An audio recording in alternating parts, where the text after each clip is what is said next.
નમસ્કાર, આપ જોઈ રહ્યા છો સ્પાર્ક ટુડે ન્યૂઝ। સમગ્ર રાજ્યમાં ભારતીય જનતા પાર્ટી પક્ષ મજબૂત બને તે માટે સદસ્યતા અભિયાન હાથ ધર્યું છે। ત્યારે આજે ડભોઈ ભાજપ સંગઠન દ્વારા કોમર્સ કોલેજ ખાતે સદસ્યતા અભિયાન 2024 અંતર્ગત કાર્યશાળા યોજવામાં આવી, જેમાં ડભોઈ નગર અને તાલુકાના તમામ વિવિધ મોરચાના હોદ્દેદારો ઉપસ્થિત રહ્યા। ધારાસભ્ય શૈલેષભાઈ મહેતા દ્વારા આ પ્રસંગે સંબોધન કરી પક્ષની કામગીરી અંગે કાર્યકરોને માહિતીગાર કર્યા। તો કાર્યશાળાના સદસ્યતા અભિયાન અંગે ऑनलाइन અને પેપર સભ્ય કેવી રીતે બનવા તે માટે વડોદરા જિલ્લા મહામંત્રી ડોક્ટર બીજે બ્રહ્મભટ્ટ દ્વારા માર્ગદર્શન અપાયું। તો આ પ્રસંગે તાલુકા પ્રમુખ દિનેશ પટેલ, મહામંત્રી હિતેશ પટેલ, શહેર પ્રમુખ ડોક્ટર સંદીપ શાહ, મહામંત્રી અમિત સોલંકી, મહામંત્રી વંદન પંડ્યા, શશિકાંતભાઈ પટેલ સહિત ભાજપ કાર્યકરો મોટી સંખ્યામાં હાજર રહ્યા હતા। જે પક્ષમાં જે પક્ષ શું કામ કરે છે, ભાજપનો ધ્યેય તમને પ્રાપ્ત થયેલ ઓટીપી એમાં તમારે પછી નામ સબમિટ કરવાનો છે।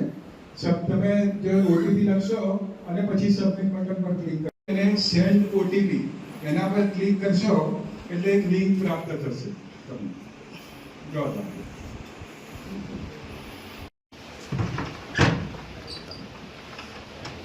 ભારતીય જનતા પાર્ટી દ્વારા સદસ્યતા અભિયાનની શરૂઆત કરવામાં આવી રહી છે। તેના સંદર્ભમાં કેવી રીતે સદસ્ય બનવાનું એ ઓનલાઈન હોય કે ફોર્મ ભરીને એ સમજ આપવા માટે આજે ડભોઈ ખાતે ડભોઈ તાલુકા અને ડભોઈ નગરના તમામ ચૂંટાયેલા પ્રતિનિધિઓ, સંગઠનના પ્રતિનિધિઓ અને આગેવાનો આ તમામની એક બેઠક કાર્યશાળાના રૂપે અહીંયા આગળ રાખવામાં આવી હતી, જેમાં જિલ્લાના મહામંત્રી ડૉક્ટર બ્રહ્મભટ્ટ સાહેબે વિગતવાર સદસ્યતા અભિયાનની સમજ આપી છે।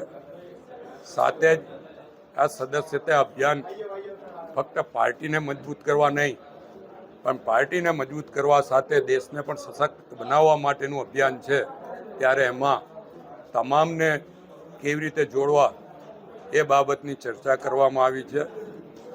એક બૂથ દીઠ ઓછામાં ઓછા 300 પ્રાથમિક સભ્યો અને 3 સક્રિય સભ્યો બને, કારણ કે 100 પ્રાથમિક સભ્ય 1 સક્રિય સભ્ય બને છે, એટલે દરેક બૂથથી 300 સક્રિય સભ્યો બનાવવાનો ટાર્ગેટ અહીંયા આગળ આગેવાનોને અને કાર્યકરોને આપવામાં આવ્યો છે। અને મને આશા છે કે આ વખતે ડભોઈ વિધાનસભા જિલ્લામાં સૌથી વધુ સભ્યો બનાવશે અને પહેલા નંબર પર રહેશે।